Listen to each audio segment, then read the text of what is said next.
Chapter 2. The boardroom light snapped off and a bright image splashed the wall.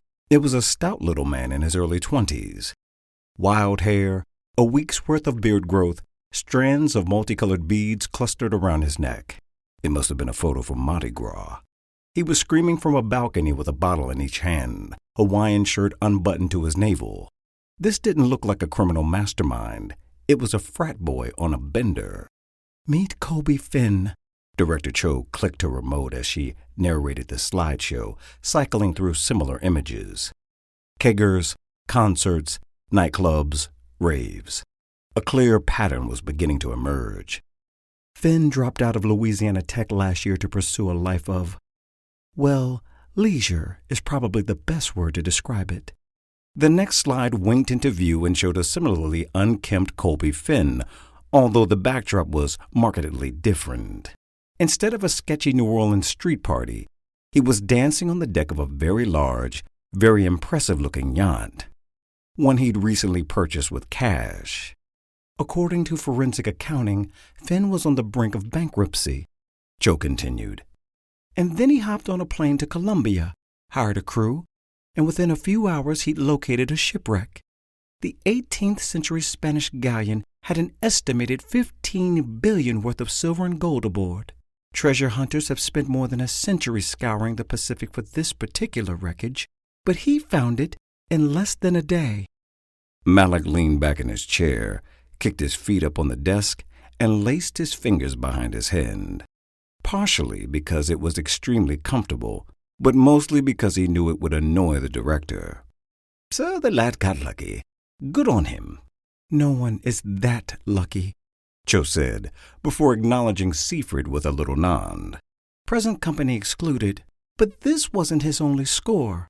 After a week of partying, Colby traveled to the Indian Ocean and found another shipwreck filled with gold, and then another off the coast of Scotland just a week later. Seaford sat a little straighter. This is like pitching a perfect game every time you're on the mound. It's statistically impossible. What are we thinking, some kind of locator spell? Or maybe he's immortal. Malik chuckled. How would immortality play in this particular scenario, John? If Finn has been around since before the ships went down, he could have intimate knowledge of their locations and the cargo on board. And what? Malik said. He's been biding his time for 200 years until he was ready to make a withdrawal. He doesn't strike me as a master planner. Unlike some people in this department, I actually do my homework. I read the files. Seaford snapped open a binder and jammed his finger into a page marked with a canary yellow sticky note. Right here, the Invictum Amulet grants immortality to the wearer. You ever lay eyes on it? Malik took a long, leisurely sip of coffee, partially because he needed a surge of caffeine to get through this meeting, but mostly because he knew it would annoy John. Of course. I've seen artifacts that your fragile constitution would have no hope of surviving. The Invictum Amulet, the Medusa Tablet, the fabled Raskolnik herb that can unlock any door in the world. Seaford slammed his binder shut. Bullshit. No, I'm quite serious. Malik took another sip and then paused, raising a curious eyebrow. Although, now that I think about it, Gavin might have been taking the piss. We were stumbling out of a pub in Bratislava last year. I was absolutely hammered, and he was so sloshed he could barely stand. He fell into a ditch and came up with a clover and told me it was the fabled Raskolnik. Malik, Cho interrupted. We're getting off track.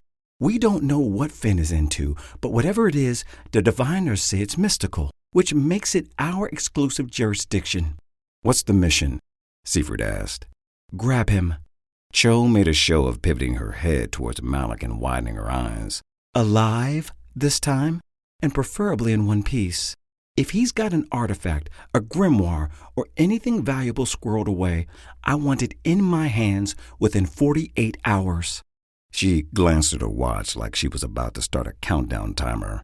Cho was as nauseatingly predictable as the rest of the apple polishers upstairs, just gagging for a pat on the head from the Oval Office.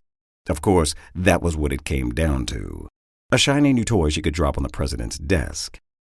Lazy sod would never deign to dirty her hands and retrieve it herself, so she used her position as director of DARPA to send agents off to do her bidding like well-armed errand boys, as if retrieving an artifact were no different than fetching her morning bagel. Magic was spreading like a virus, and agencies around the globe had been scrambling to ensure the genie stayed nestled securely in the bottle for as long as humanly possible. In the end, it wouldn't matter. Scrubbing the world of evidence that magic was real was like trying to keep the Titanic afloat with mops and plastic buckets. Father Division was on borrowed time. Sooner than later, it would become common knowledge that mystical energy was leaking into our reality, and the worst type of people would gain access to it. While not exactly apocalyptic, using magic to turn a profit was becoming a larger issue. Charming a corporate logo to sell merchandise, enhancing speed and strength to excel at professional sports, casting a spell to drive up the price of gaudy modern art, auction houses raked in millions by invoking the dark arts. How else could they convince buyers to fork over a small fortune for a painting of a green square? These were infractions, of course, but went largely unenforced since no one was getting hurt. As it stood, anyone abusing magic was considered a security threat, but cases were prioritized.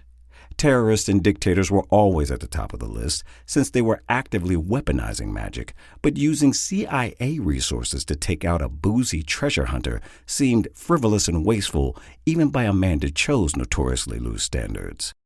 "So if there are no more questions," Jo said, already packing up her belongings, "I will see you gentlemen in a few days. I suggest you head downstairs to Sublevel 7 and gear up." Malik raised his hand. "As a matter of fact, I do have a question. This mission sounds like a no-brainer. One freshly minted billionaire spends most of his time hiding in plain sight." "And?" Jo sighed. She was paying no particular attention, scrolling through her phone as she marched toward the door. "And doesn't this seem a tad excessive, then? Agent Seifert is more than capable of handling this drunkard alone. Why am I involved?" "Isn't it obvious?" Seifert said. "Director Cho wants the best of the best running point on this one." He stood, circled the table, and clapped Malik's shoulder on his way out. "I guess she wants you along for the ride, too."